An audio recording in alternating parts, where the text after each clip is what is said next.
नमस्कार, आपके साथ में रोहित कुमार। आप न्यूज फाउंडेशन पर पांचवें चरण की वोटिंग से ठीक पहले और छठे चरण को लेकर के धुआंधार चुनाव प्रचार के बीच में बात करते हैं उस सीट की जहां से लोकतंत्र जन्मा है, जहां से दुनिया भर में लोकतंत्र का प्रचार प्रसार हुआ। कहते हैं कि पहला गणराज्य वैशाली था और वैशाली सीट हमेशा से नाक का सवाल रही है, महागठबंधन के लिए भी और जो एनडीए अलायंस है उसके लिए भी। बड़ी बात यह है कि इस बार ये सीट एनडीए के खाते में जो है वो लोजपा रामविलास यानी कि चिराग पासवान के पाले में रही। पिछली बार भी लोजपा ही इसी से चुनाव जीत करके आई थी। और दूसरी तरफ इस बार यहाँ से महागठबंधन ने राजपूत नेता के खिलाफ जो है भूमिहार नेता को चुनाव में लड़ा है। और ये बिहार की पहली सीट है जहाँ पर जो है इस तरीके से राजपूत और जो कहें कि जो भूमिहार है उनके बीच मुकाबला होगा। ठीक कुछ उसी प्रकार से जैसे कि महाराजगंज में होने जा रहा है। बता दें आपको कि वैशाली सीट जो है एक दौर में जो रघुवंश बाबू थे जो कि आरजेडी के नंबर 2 के नेता माने जाते थे, उनकी सीट रही है। वहाँ से वो लगातार जीतते रहे। जीतने के साथ साथ वहाँ से उन्होंने वो कई बार केंद्रीय मंत्री बने। जब पिछले बार चुनाव वो हार गया, उनका जब निधन हुआ उसके बाद कई तरह के आरोप लगाए गए थे उनकी तरफ से, आरजेडी वालों की तरफ ही कि उनकी अनदेखी हुई है। अचानक से लालू यादव ने इस बार यहाँ पर जो है अगड़े में ही एक तरीके से कहीं खेल करने की कोशिश की और राजपूत नेता जो हैं बीना देवी उनके खिलाफ में मुन्ना शुक्ला को चुनावी मैदान में उतारा है। यहाँ पर वोट जो हैं वो 25 मई को डाले जाएंगे, यानी कि छठे चरण के तहत जब बिहार की 8 सीटों पर चुनाव होंगे। देवांशु हमारे साथ मौजूद हैं। हाँ। बात करेंगे, थोड़ा समझने की कोशिश करेंगे कि फिलहाल वहाँ पे क्या चल रहा है। पलड़ा भारी किसका है, मुन्ना शुक्ला या फिर वहाँ पर बीना देवी का? हम सब कुछ रोहित इस वीडियो में बताएंगे। हम पॉलिटिकल हिस्ट्री भी बताएंगे, वैशाली लोकसभा क्षेत्र की कौन जीत रहा है ये भी बताएंगे, कौन हार रहा है ये भी बताएंगे, और जातीय समीकरण जो है वो क्या है वैशाली लोकसभा क्षेत्र का ये भी बताएंगे। और आपने कहा ना शुरुआत में कि ये इस सीट पर लड़ाई जो है वो राजपूत वर्सेस भूमिहार हो रही है। ठीक है, यकीनन राजपूत वर्सेस जो है वो भूमिहार हो रही है। हर सीट पर हम देख रहे हैं कि पहले दूसरे चरण को अगर छोड़ दिया जाए, उसके बाद तीसरे चौथे जो चरण शुरू हुआ उसके बाद हर तरफ जो है वो अंडर करेंट जो है वो चल रहा है और सबको पता है चल रहा है। ठीक है, क्या चल रहा है यही पता है, वो हम डिटेल में बात करेंगे। ठीक है, लेकिन क्या वैशाली में भी वही हाल है? अंडर करंट चल रहा है, जीत की राह आसान है या जीत की राह मुश्किल है? देखिए, ये इस बात का हम जो बेसिकली है इस वीडियो में खुलासा करेंगे, क्योंकि वैशाली लोकसभा सीट पर चुनाव जो है वो 25 मई को जो है वो होने जा रहे हैं। जब बीना देवी को दोबारा टिकट दिया गया चिराग पासवान की तरफ से, तब चर्चाएं यही थी कि बहुत इजीली जो है वो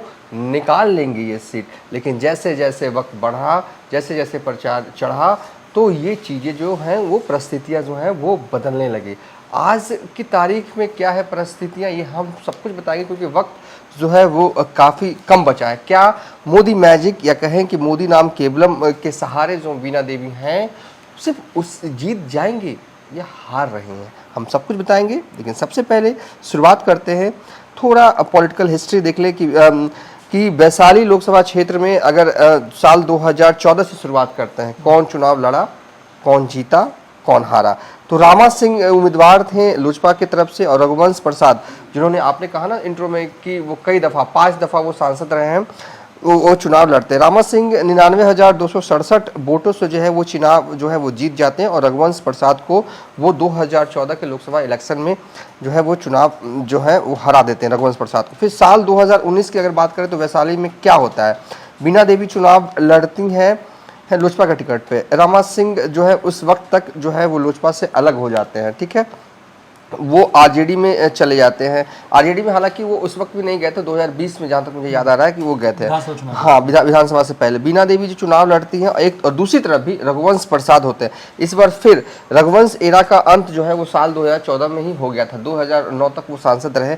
और हार का अंतर देखिए, बीना देवी जीती थी करीब 2,34,584 वोटों से पिछले लोकसभा क्षेत्र में, पिछले लोकसभा चुनाव में। ये रहा साल 2014-19 में क्या हुआ था। अब चलते हैं कि साल 2020 में क्या हुआ था। वैशाली में 20 में चुनाव हुए थे बिहार विधानसभा के, उसमें क्या हुआ था। देखिए, अमूमन बिहार में एक लोकसभा क्षेत्र पर 6 विधानसभा जो है वो आते हैं। तो 20 के चुनावी अगर देखें तो 6 है। मीनापुर में अगर देखें तो आरजेडी के विधायक जीत के गए, मुन्ना यादव, काटी, इसराइल मंसूरी आरजेडी के विधायक जो हैं वो जीते, पहली दफ़ा चुनाव जीते। और 17 महीने की जो महागठबंधन की सरकार बिहार में बनी, जिसमें कि तेजस्वी यादव डिप्टी सीएम थे, उसमें इसराइल मंसूरी जो है वो मंत्री भी बने।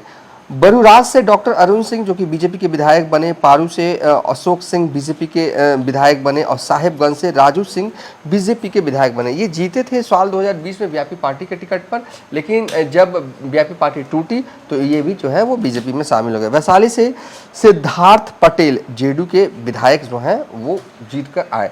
तो कुल 6 लोकसभा सीट है। अब देखिए एनडीए के खेमे में कितने हैं और महागठबंधन के खेमे में कितने हैं।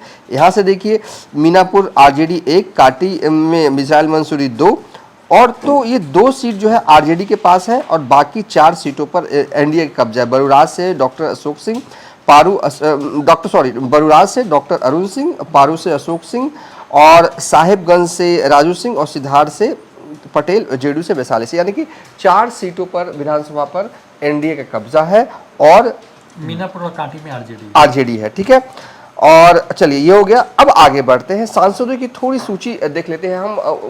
ये पहला चुनाव 1977 में हुआ था यहाँ पर, लेकिन वहाँ तक से नहीं चलेंगे, हम चलेंगे 1994 से। इसलिए चलेंगे क्योंकि अभी तक उसका इन्फ्लुएंस है। 1994 में समता पार्टी के टिकट पर चुनाव लड़ती हैं और लवली आनंद जीत जाते हैं, हालांकि वो उस दौरान उपचुनाव होते हैं। रघुवंश प्रसाद 5 टर्म यहाँ से सांसद रहते हैं। 1996 में पहली दफ़ा वैशाली लोकसभा क्षेत्र से सांसद बनते रोहित। उसके बाद 98, 99, 2004, 2009 तक वही जो है वो सांसद रहते हैं। राजपूत समाज से भी आते हैं और कहा भी जाता है कि इस सीट पर राजपूत ही जीतते आ रहे थे शुरू से भी अगर देखा जाए। इसलिए तो लवली आनंद जो कि बाहरी थी उस जमाने में, देखिए प्रकरण चल रहा था।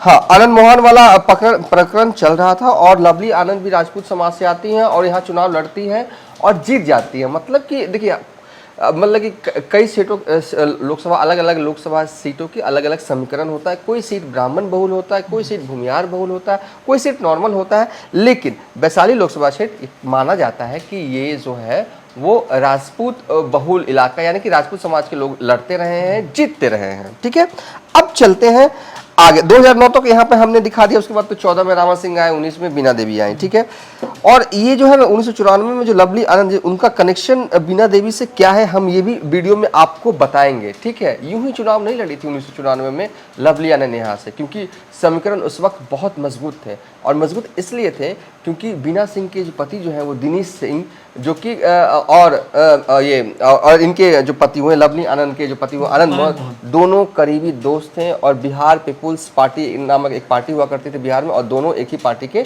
नेता हुआ करते थे। चलिए उसको हम अब आगे डिटेल में बात करें। अब जल्दी में वैशाली का जातीय समीकरण देख लेते हैं। थोड़ा इंतजार कीजिए, हम बता देंगे कि अभी क्या है माहौल वैशाली में, कौन जीत रहा है कौन हारा। जातीय समीकरण देख लेते हैं अब।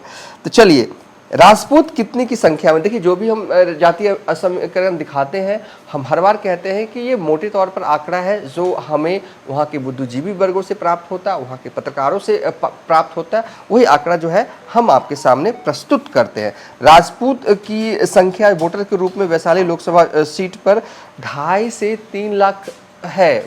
ठीक है, भूमियार की 2 से 2.5 लाख है, और यादव यहाँ पर 2 लाख है, मुस्लिम 2.5 लाख है, पासवान 1.5 लाख है, सहनी समाज 1.5 लाख है, रविदास 1 लाख है, कुशवाहा 1 लाख है। ठीक है, इतनी जो है वो जातीय समीकरण है। और अभी भी आप देख रहे होंगे कि राजपूत जो है वो 3 लाख, 2.5 से 3 लाख हैं यहाँ पर। भूमियार जो है वो 2 से 2.5 लाख है। तो अपर कास्ट का यहाँ पर वोट है।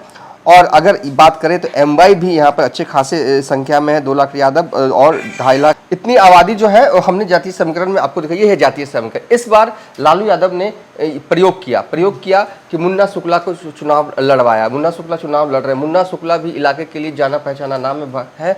ठीक है, वो राजपूत समाज से नहीं आते हैं, लेकिन टक्कर देने वाले उम्मीदवार हैं। कौन है मुन्ना शुक्ला? 2009 में जेडीयू के टिकट पर चुनाव लड़ा, जिसमें उन्हें 2,63,000 वोट मिले थे। लोकसभा की मैं बात कर रहा हूँ। ठीक है, और 2004 में मुन्ना शुक्ला ने निर्दलीय लोकसभा का चुनाव लड़ा, जिसमें कि उन्हें 2,56,000 वोट मिले थे। बिहार सरकार के मंत्री ब्रिज बिहारी हत्याकांड में बाहुबली नेता मुन्ना शुक्ला को जेल जाना पड़ा था। ये रमा सिंह जो एमपी थी ना शिवहर की, उनके हस्बैंड है ये ब्रिज बिहारी जी। और अगर देखें 2005 में लोजपा से फरवरी में और नवंबर में जेडीयू से चुनाव जीतकर विधायक बने थे। 2005 में लोजपा से बने थे और 2000 नवंबर में फिर चुनाव हुए थे, तो उसमें जो है वो जेडीयू से बने थे। ये मुन्ना शुक्ला और अच्छा खासा एक कहा जाता है कि बाहुबली नेता के तौर पर पहचान है। अभी हाल ही में मुजफ्फरपुर प्रचार करने गए और कह दिया अजय निषाद को वोट दिलवाने के लिए कट्टा लेकर हम खड़े रहेंगे, मतलब इस तरह के स्टाइल में उनका है। ठीक है, अभी क्या चल रहा है, शुरुआत हुआ, टिकट मिला रोहित, तो लगा ना कि मतलब कि बीना देवी के बड़ा आसान हो जाएगा, लेकिन नहीं, मतलब कि फाइट जो है वो कांटे की टक्कर है। मतलब कि यहाँ से ये कहा नहीं जा सकता है कि बीना देवी जीत रहे हैं। नीतीश कुमार भी जो है उनके लिए प्रचार करने के लिए, हालांकि उनकी जब प्रचार कर रहे थे बीना देवी के लिए तो उनकी जुबान फिसली। उन्होंने कहा कि इस बार एनडीए जो है वो 4000 सीट पार कर हो जाता है, वो तो ठीक है। लेकिन देखिए कई सीटों पर देखा गया पहले और दूसरे चरण में, जो भी मुझे लग रहा है कि बिहार में जो भी सीटें जो महागठबंधन को आनी है उसी से आनी है। ठीक है, उसके बाद ज़बरदस्त तरीके से कमबैक जो है वो एनडीए ने किया है। लेकिन फिर भी मैं यहाँ कहूँगा कि वैशाली लोकसभा सीट पर कांटे की टक्कर है और यहाँ से कोई ये नहीं कह सकता है कि मुन्ना शुक्ला जीत सकते हैं, कोई ये नहीं कह सकता है कि जो है वो बीना देवी जीत रही हैं। बीना देवी को भी एक दो जगहों पर विरोध का सामना करना पड़ा। हालांकि बीना देवी लगातार ये कहती रहती है कि वो तो जनता के बीच में रहने वाली नेत्री के तौर पर है, भगवानपुर में उनका घर है, वो घर में ही रहती हैं, जनता की समस्या को सुलझाती जो हैं वो रहती हैं। लेकिन फिर भी अगर मैं कहूँ तो कांटे की लड़ाई है और कोई यहाँ से एज नहीं दिख रहा है, क्योंकि मुन्ना शुक्ला ने जिस तरीके से काफ़ी नाराज़गी क्षेत्र में बीना देवी के काम करने के पैटर्न को लेकर रहा है, एक नाराज़गी रही है। और शुरुआत से देखिए ये लोजपा की स्ट्रॉन्ग सीट है, ठीक है, हाजीपुर से सटा हुआ इलाका आता है और शुरुआत से ही जब बीना देवी इस साइड नहीं आई थी तो चिराग के माइंड में था कि इस सीट पर तो उन्हें चुनाव लड़ना है, तो उन्होंने अपने प्रभारी तक नियुक्त कर दिए थे वैशाली में। वो दिन रात वहाँ पर मेहनत करते। संजय सिंह जो है वो वैशाली ज़िले में खूब उन्होंने पसीना बहाया और मेहनत की और कहीं ना कहीं फिर भी क्योंकि जो नाराज़गी पर्सनल उम्मीदवार के तौर पर बीना देवी के लिए है वो तो है और इसका खामियाजा शायद हो सकता है इलेक्शन वाले दिन थोड़ा बहुत जो है वो दिखे। तो ओवरऑल पूछिएगा कि कांटे की लड़ाई जो है वो वैशाली लोकसभा क्षेत्र में मुन्ना शुक्ला और वर्सेस जो है वो बीना देवी होने जा रही है, यानी कि भूमियार वर्सेस राजपूत तगड़ी फाइट जो है वो होने जा रही है। अगर विधानसभा वाइज अगर देखें तो ठीक है, एनडीए का पल्ला भारी है। अगर उम्मीदवार वाइज देखें तो दोनों का पल्ला उतना ही भारी है, क्योंकि बीना देवी जो है वो जेडीयू के एमएलसी दिनेश सिंह की पत्नी है। दिनेश सिंह सिर्फ एमएलसी भर नहीं है, वो पहली दफ़ा एमएलसी साल 2003 में बने, उसके बाद अब तक वो एमएलसी है और लोकल बॉडी के एमएलसी है, मतलब कि चुनाव पंचायत वाला होता है ना, वो सबसे लोकल बॉडी इलेक्टेड एमएलसी है। तो एक मतलब कि और पूरे मुजफ्फरपुर और उसके आसपास के इलाकों में उनकी पकड़ है। तो मुन्ना शुक्ला भी कि कई बसेस जो हैं वहाँ पे चलते हैं, बाहुबली नेता के तौर पर इनकी जो है मुन्ना शुक्ला की पहचान है। तो उम्मीदवार दमदार हैं। विधानसभा वाइज देखें तो एनडीए का पल्ला भारी है।